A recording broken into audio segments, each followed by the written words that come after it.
तो जुनवू एक average gaming streamer है जो रात भर गेम खेल के सुबह 10 बजे तक सोता रहता है और इसके माँ बाप भी इसे कुछ नहीं कहते क्योंकि लाइव स्ट्रीम और सुपर चैट से घर में मोटा पैसा आ रहा है जिन्हें उड़ाने के लिए इसके माँ बाप आज शॉपिंग करने के लिए गए हैं। अब जुनवू हमेशा की तरह 10 बजे उठा और हाथ मुंह धोकर सीधे लाइव स्ट्रीम पर बैठ गया। हाय गाइस, मेरा नाम है डायनामो 69।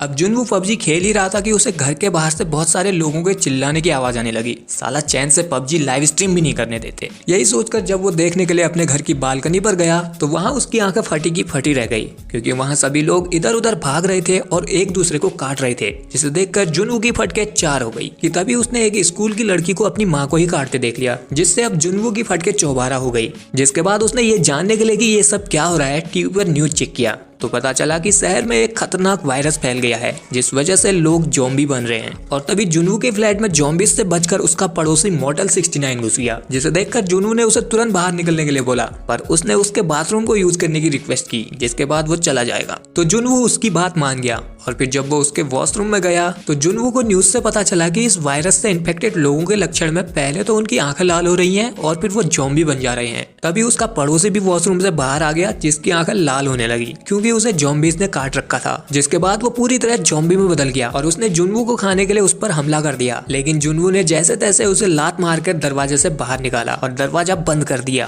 फिर उसने जब अपने दरवाजे के छेद से बाहर देखा तो वहाँ एक जियान ज़ॉम्बी था जिसने उसके पड़ोसी मॉर्टल 69 को कच्चा चबा डाला, जिसे देखकर जुनू की फटी हुई और फट गई। इसलिए उसने सबसे पहले अपने दरवाजे पर फ्रिज लगा दिया ताकि कोई ज़ॉम्बी घर के अंदर ना घुस पाए। इन ज़ॉम्बीज की खासियत ये थी कि इन्हें अपने डेली रूटीन काम याद थे। जो लोग सुबह जिम या ऑफिस जाते थे वो ज़ॉम्बी बनकर भी जिम या ऑफिस जा ही रहे थे और इनकी सुनने की शक्ति बहुत तेज थी। अब जुनवू अपने मॉम डैड को कॉल करने की कोशिश करता है पर कॉल नहीं लगती। तभी उसके फोन में उसकी फैमिली का मैसेज आया कि क्या वो ठीक है और एक मैसेज में स्टे अलाइव लिखा था, मतलब कि जिंदा बचे रहना। जिसके बाद जुनवू ने स्टे अलाइव लिखकर अपनी फैमिली की फोटो पर चिपका दिया ताकि उसे जिंदा रहने की मोटिवेशन मिल सके। फिर वो अपने खाने पीने को देखने लगा कि उसके पास कितना खाना है। इसके बाद उसने अपने एड्रेस के साथ अपनी एक फोटो ली और उसे इंस्टाग्राम पर #StayAlive लिखकर पोस्ट कर दी ताकि कोई उसकी मदद के लिए इधर आए। अब आज का दिन उसने ऐसे ही सोकर गुजार दिया और फिर अगले दिन जब वो उठा तो वो अपने ड्रोन से अपने अपार्टमेंट को देखने लगा कि बाहर का हाल क्या है। तो वहाँ उसके पूरे अपार्टमेंट में सभी ज़ॉम्बीज बन चुके थे, जिससे जुनवू परेशान हो जाता है। तो वो अपने दिमाग को शांत करने के लिए पबजी खेलने के लिए बैठ गया, पर थोड़ी ही देर में इस एरिया का नेटवर्क ही चला गया, जिससे जुनवू को बहुत गुस्सा आया, पर वो कुछ कर तो नहीं सकता था, इसलिए वो फिर से सो गया। फिर रात में उसने किसी के भागने की आवाज सुनी तो उसकी नींद खुल गई और उसने देखने के लिए अपनी बिल्डिंग के बाहर देखा तो वहाँ एक पुलिस वाली ज़ॉम्बीज से भाग रही थी। उसके पास एक गन भी थी जिससे उसने 2-4 ज़ॉम्बीज को उड़ा दिया, पर तभी उसे बाकी ज़ॉम्बीज ने पकड़ लिया और वो उसको अपना डिनर समझकर खाने लगे। ये देखकर जुनू ने उस लड़की की मदद करनी चाहिए, इसलिए वो बालकनी से जोर जोर से चिल्लाने लगा, पर इसका कोई फायदा नहीं हुआ। उन ज़ॉम्बीज ने उस लड़की को मार दिया। अब जुनवू उस लड़की को तो बचा नहीं पाया, पर अब लगता है कि वो खुद को भी नहीं बचा पाएगा क्योंकि उसके चिल्लाने की वजह से उसके दरवाजे को खोलकर जियान ज़ॉम्बी अंदर घुस गया, जिसने पहले तो जुनवू के फ्रिज से सारा खाना नीचे गिरा दिया और फिर वो जुनवू को खाने के लिए उसके पीछे पड़ गया। लेकिन सही टाइम पर जुनवू ने अपना दिमाग चलाया और बालकनी से नीचे लटक गया, जिससे जियान ज़ॉम्बी भागता हुआ सीधे बिल्डिंग से नीचे गिरकर मर गया। जिसके बाद जुनवू ऊपर आया और इस बार उसने अपने दरवाजे को कसकर लॉक कर दिया, पर अब उसके पास खाना बहुत ही कम बचा था। तो उसने अपनी हेल्प के लिए इस बार अपनी वीडियो बनाई, पर इसी तरह एक हफ्ता गुजर गया लेकिन उसे बचाने के लिए इधर कोई नहीं आया और अब उसके पास अपना आखिरी खाना बचा था, जिसे उसने पहले तो मजे मजे में खा लिया और फिर अपनी फिर से एक वीडियो बनाई कि मैं अभी भी जिंदा बचा हूँ, सालों कोई तो बचाने के लिए आ जाओ। तभी उसे याद आया कि उसकी मॉम ने एक ऐसी ऐप बनाई थी जिससे FM के सिग्नलों के जरिए मैसेज भेजा जा सकता था। इसलिए वो अपने फोन में FM चलाने के लिए अपने घर के हेडफोन जैक को ढूंढने लगता है, पर उसके घर में सभी हेडफोन ब्लूटूथ डिवाइस वाले थे, जिससे उसे आज हेडफोन जैक की कीमत पता चली। अब इसी तरह 15 दिन गुजर गए और अब उसका खाना पानी भी पूरी तरह खत्म हो चुका था। इसलिए उसने अपने डैड की दारू की बोतलें खाली करना शुरू कर दी, जिससे उसे पहले तो बहुत मजा आ रहा था, अरे बुढ़ मराए ज़ॉम्बीज, मैं तो नाचूंगा। लेकिन फिर उसे हेल्यूसिनेशन होने लगा कि उसके मॉम डैड घर आ गए हैं और सब कुछ नॉर्मल हो गया है। पर होश में आने के बाद उसे पता चला कि बस ये तो एक सपना था, जिससे उसे बहुत दुख हुआ और बिना आवाज के रोने लगा क्योंकि उसने आवाज की तो ज़ॉम्बीज वहां आ जाएंगे। तभी उसके फोन में थोड़ी देर के लिए नेटवर्क रिस्टोर हुए, जिससे उसके फोन में उसके मॉम डैड के भेजे गए वॉइस मैसेजेस आ गए, जिसे सुनने के बाद जुनवू को पता चला कि उसके मॉम डैड भी ज़ॉम्बीज की चपेट में आ चुके हैं। जिसे जानकर जुनवू को बहुत गुस्सा आया और वो अपने घर की अलग अलग चीजों को तोड़ने फोड़ने लगा, जिसके बाद वो गुस्से में अपने फ्लैट से बाहर भी आ गया और एक ज़ॉम्बीज को तो उसने जान से मार दिया। पर तभी उसके पीछे बहुत सारे ज़ॉम्बीज पड़ गए, जिन्हें देखकर उसकी फिर से फट गई और वो भागकर दोबारा से अपने फ्लैट में आ गया। इसके बाद उसने हाय कहकर अपनी एक वीडियो बनाई और बाय कहकर फांसी पर चढ़ गया, क्योंकि अब वैसे भी उसकी फैमिली नहीं बची थी और वो किसी भी हालत में ज़ॉम्बी तो नहीं बनना चाहता था। अब वो फांसी पर लटका ही था कि तभी सामने के फ्लैट से उस पर किसी ने लेजर लाइट मारी, जिससे जुनवू को लगा कि उसके अलावा भी यहाँ कोई जिंदा बचा है। तो वो जैसे तैसे करके अपने आप को फांसी के फंदे से निकाल लेता है। जिसके बाद उसने बालकनी से बाहर देखा तो उसके सामने के फ्लैट में एक लड़की थी जो कि अब तक जिंदा बची थी। उसका नाम किम यून था और वो बहुत समझदार लड़की थी, क्योंकि उसने अपने घर के गेट पर एक ट्रैप लगाया था जिसमें एक ज़ॉम्बी भी फंस गया था, जिसे अब किम यून मार देती है। जिसके बाद किम यून और जुनवू फोन स्क्रीन में लिखकर अपना अपना नाम बताते हैं और एक दूसरे से बातें करते हैं। अब जुनवू मेरी ही तरह इंट्रोवर्ट था, क्योंकि वो दिन भर तो गेम ही खेलता रहता है, तो उसे समझ नहीं आ रहा था कि क्या बात करनी चाहिए, और उधर किम यून उसे बेवकूफ समझ रही थी।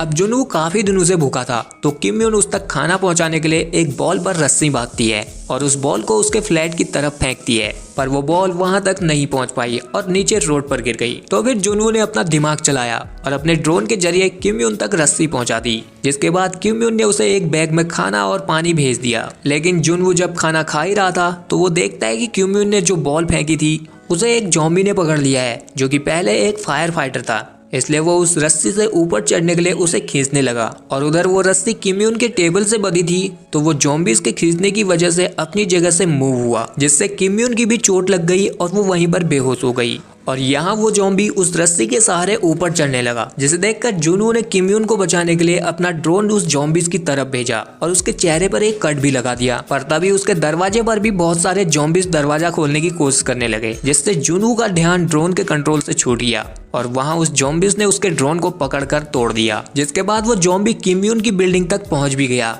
और जब वो ऊपर चढ़ने ही वाला था तो उधर किम यून आ गई और उसने उस ज़ॉम्बीज के हाथ को ही काट दिया, जिससे वो ज़ॉम्बी नीचे गिरकर मर गया। अब जुनवू के पास खाना तो था, पर ये अभी उसके लिए काफी नहीं था, तो जुनवू डिसाइड करता है कि वो अपने आस पड़ोस के फ्लैट में जाएगा और वहाँ खाने की चीजें ढूंढेगा। तो वो रात में चुपचाप से अपने कमरे से बाहर निकला और उसने एक मरे हुए ज़ॉम्बी के जेब से उसके फ्लैट की चाबी निकाली और उसके फ्लैट में चला गया, जहाँ जाकर उसे पता चला कि ये घर तो किसी ट्रैकिंग करने वाले का है, इसलिए उसे यहाँ बहुत काम की चीजें भी मिल गई, जैसे खाना, हेडफोन जैक वाली केबल और वॉकी टॉकी। तो उसने जल्दी से खाने की चीजों को बैग में भरा और यहाँ से निकलने लगा। पर तभी यहाँ इस फ्लैट का ओनर ज़ॉम्बी आ गया, जिसने जुनवू को काटने के लिए उस पर हमला किया, पर जुनवू उसे उसकी मरी हुई बीवी के पास छोड़कर अपने कमरे में भाग आया। जिसके बाद उसने तुरंत हेडफोन जैक से एफएम चलाने की कोशिश की, पर वो भी ज़ॉम्बीज फैलने की वजह से बंद पड़ा था। अब जुनवू अकेला बोर हो रहा था, तो उसने किम यून से बात करने के लिए उसके बैग में एक वॉकी टॉकी और कुछ खाने का सामान भेज दिया। जिसके बाद इन दोनों की बातें होने लगी, जिससे जुनवू को पता चला कि किम यून को ऊंचाई से डर लगता है। इसके बाद दोनों ने साथ में अपने घर में मैगी बनाकर खाई। तभी इन्हें बारिश आ रही है जैसी आवाज सुनाई दी, तो वो दोनों अपने बर्तनों को बालकनी पर रखने लगे। लेकिन ये बारिश नहीं बल्कि ज़ॉम्बीज के चलने की आवाज थी, जो कि किम यून के फ्लैट में घूम रहे थे। और तभी किम यून से अपने घर में जरा सी आवाज हो गई, जिस वजह से सभी ज़ॉम्बीज किम यून के दरवाजे की तरफ आने लगे। और जब वो दरवाजे को तोड़ने ही वाले थे, तो तभी जुनवू ने किम यून के पड़ोस के फ्लैट में कॉल कर दिया, जिसकी आवाज सुनकर वो सभी ज़ॉम्बीज यहाँ से उस फ्लैट की तरफ चले गए। अब जुनवू और किम यून सोचते हैं कि अगर वो यहीं रुके तो वो एक न एक दिन ज़ॉम्बीज का शिकार बन ही जाएंगे। इसलिए किम यून और वो जुनवू के फ्लैट के 8th फ्लोर में जाने का डिसाइड करते हैं, क्योंकि किम यून ने देखा था कि वहाँ कोई भी ज़ॉम्बी नहीं है और 8th फ्लोर पूरी तरह से खाली पड़ा है। तो अब दोनों वहाँ जाने के लिए पूरी तैयारी के साथ नीचे आते हैं, जहाँ इन पर बहुत सारे ज़ॉम्बीज हमला कर देते हैं। पर किम यून और जुनवू उन ज़ॉम्बीज को बहुत बुरी तरह मारते हैं और 8th फ्लोर में जाने के लिए उनसे बचकर एक लिफ्ट में चले जाते हैं। पर जब ये लोग 8th फ्लोर में पहुंचे तो वहाँ पर भी बहुत सारे ज़ॉम्बीज थे, जो कि इनके पीछे पड़ जाते हैं, जिनसे बचकर ये लोग भाग ही रहे थे कि तभी एक आदमी ने इन दोनों को अपने फ्लैट में खींच लिया। यहाँ किम यून को शक हो रहा था कि वो आदमी उनकी मदद क्यों कर रहा है, पर जब उस आदमी ने उन्हें खाना ऑफर किया तो दोनों खाने पर टूट पड़े। लेकिन वो आदमी था बहुत ही हरामी, उसने इन दोनों के खाने पर बेहोशी की दवाई मिला रखी थी, जिससे ये दोनों बेहोश हो जाते हैं। दरअसल इस आदमी की वाइफ ज़ॉम्बी बन चुकी थी जो काफी दिन से भूखी है ये सोचकर इस आदमी ने इन दोनों को उसे डिनर में देने का सोचा था और फिर इसने किम यून को अपनी वाइफ के कमरे में डाल दिया। तभी यहाँ जुनू भी होश में आ गया और उसने इस आदमी को गन पॉइंट करके उस दरवाजे को खुलवा लिया और वहाँ किम यून ने भी उसकी वाइफ के मुंह में एक प्लास्टिक को लपेटा था और जैसे ही दरवाजा खुला तो उसने उस आदमी के ऊपर ही उसकी वाइफ को छोड़ दिया जिसने उसे काट लिया और उसका हस्बैंड अपनी जॉम्बी बीवी को गले लगाकर मर गया। अब इससे पहले कि वो भी जॉम्बी बनता किम यून ने उन दोनों को गोली मार दी, पर गोली की आवाज सुनकर नीचे के जॉम्बीज के कान खड़े हो गए और वो सभी भी ऊपर आने लगे, जिन्हें देखकर उधर किम यून ने मरने का डिसाइड कर लिया और उसने जुनवू को गन देकर उसे मारने के लिए कहा।